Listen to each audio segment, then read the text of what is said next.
Magandang hapon po sa ating lahat. Merry Christmas!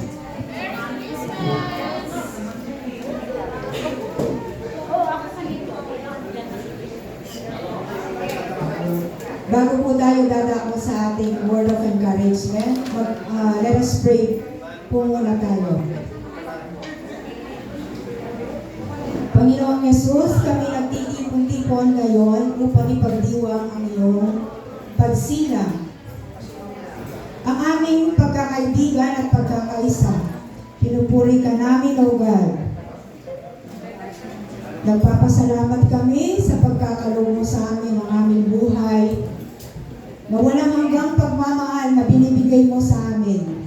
Inalay mo ang iyong buhay sa bawat isa. Maraming pong salamat. Ikaw lang ang aming pupurihin. Ikaw lang ang aming sasambahin. In Jesus' name we pray. Amen.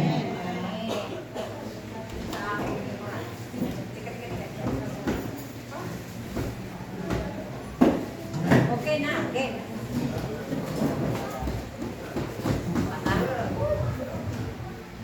Bakit po tayo naka-red? Bakit po tayo nakasuot ng red? Ano po yung sineselebrate natin ngayon? Christmas. Christmas party po natin, no? Lahat po tayo alam natin ang Christmas ay ang pagsilang ni Jesucristo. It's about the birth of God's Son, Jesus.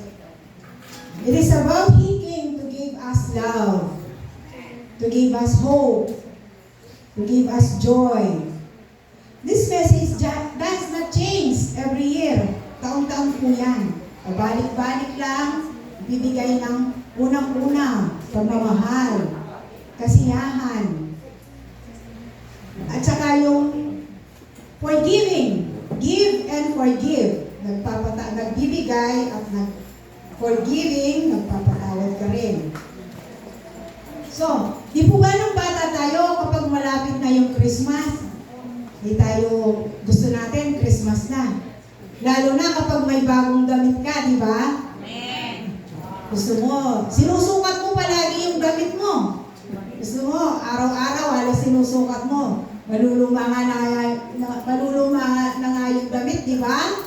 Gusto mo, Pasko na. Pati yung, minsan walang sapatos, kahit tsinelas na. Tapos, mayroon tayong mga aginaldo. Paramihan ng aginaldo pagpasok sa school. Ikaw, nakamagkano ka? Ako, nakamagkano dito. Paramihan ng aginaldo. And then, worse. Kayo po ba nung Christmas, pag Christmas po, nung bata kayo, may nakakatanggap po ba ng regalo ng mansanas? Madalang lang tayo makakain ng mansanas noon, di po ba? Ang mansanas noon, napaka sa atin, social na kapag nakatanggap ka ng mansanas, yung regalo mo, mansanas. Tinitingnan mo yung mansanas, ayaw mong ano. Parang napaka-social mong bata kapag binigyan ka ng regalo ng mansanas. Those were the days ng Christmas natin sa Pilipinas. Which is very happy po tayo kung walang pinakamasayang mag-celebrate ng Christmas sa bansa natin. Kasama ng mga pamilya. Kaya lang, let's accept it po na nandito tayo, pero masaya rin po tayo kasama si Lord pag-celebrate ng Christmas. Bakit po kaya ang Christmas ay isang tradisyon na palagi natin ginagawa?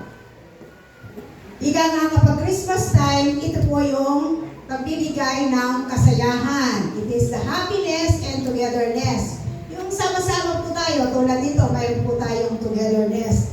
And you have the joy. Mayroon po tayong saya and the gladness, and many will rejoice at His birth sa pagsilang nga ng ating ang anak na si Jesucristo. Sabi nga po sa Luke 1 verse 14, and you will have joy and gladness, and many will rejoice at His birth. Kaya nga po tayo nagsasaya. Ang Pasko po ay patuloy na sineselebrate sa buong mundo. Before Christmas, ito po yung ginagawa natin. Magkakaroon po tayo ng mga traditions Yun nga po, yung mga tulad yan, meron tayong Christmas tree, meron po tayong mga stars, meron po tayong mga candy cone, yan po, candy cone, meron po tayong red, yung pong bilog na sinasabit natin sa pintuan, hindi po ba? Ngayon, yung pong Christmas na symbols na yan, may kahulugan yan, may symbolizes po yan sa through the life of Jesus. Meron po silang kahulugan. Bakit mayroon tayong star? Bakit tayo mayroong candy cone? Bakit mayroong Christmas tree? Bakit mayroong red? Mayroon po silang kahulugan. Yung pong, meron po tayong Christmas lights, mayroon po silang kahulugan. Kaya alam po natin, kaya pag Christmas, nilalagay po natin sila. Tulad po ng lights and candle, it symbolizes the light that Jesus has brought to the world. Nagbigay po ng kaliwanagan ang pagsilang ng si Yesu Cristo, di po ba? And then, meron po tayo ng poinsettia. Ano po kaya ang ng poinsettia? Bakit meron po din tayong poinsettia? Isang symbol din po yan ng Christmas. It is like a star shape. Pag sinabi natin star shape, kapag yung star nag-shine po siya, yun po yung pagsilang ni Yesu Cristo, di po ba? Yun din po ang symbol ng poinsettia. And then, why is it red? Bakit po kulay red? It is the blood of Jesus. At yan po yung kulay red, kaya po tayo naka-red. It is the blood of Jesus. Yan po yung niya. Ngayon po, at saka po yung pinaka-importanting symbolizes po ng Christmas, ito po yung Christmas tree at saka yung star. Ang Christmas tree po ay yan ang binibigay ng eternal life. Yung buhay na walang hanggan. Tapos po yung yung star, the star is one of the most recognizable of the holiday. It represent po ng star na to sa which is Jesus Christ was born. Ito po yung mga symbols nila. Meron din pong mga ibang meron din pong mga ibang meron din po silang may mga iba-iba rin pong signals. Symbolizes po yan ng Christmas. Again, why is red? Why is green? Why is white? Bakit po lahat? Kapag Christmas, yan ang pinaka-color natin. Yung Christmas po, yung red po, yun na nga, that symbolizes the life of Jesus. Red is the blood of Christ that spread on the cross. And then the green is the evergreen tree representing the eternal life. So, lahat po tayo alam na mga symbolizes na yan. So, bilang isang tao po, ano po kaya ang essence? Ano po kaya yung true value ng Christmas sa atin? Bilang isang Kristiyano, ano po yung value ng Christmas sa atin? Ano po yung value niya? Love po. Sabi, pagmamahal. Dahil si Jesus, minahal niya tayo. Minahal po tayo ni God the Father. Ayan, binigyan po tayo ng isang tagapagligtas. Sabi nga, ito po yung niya, yung essence po ng Christmas, yung pagmamahal.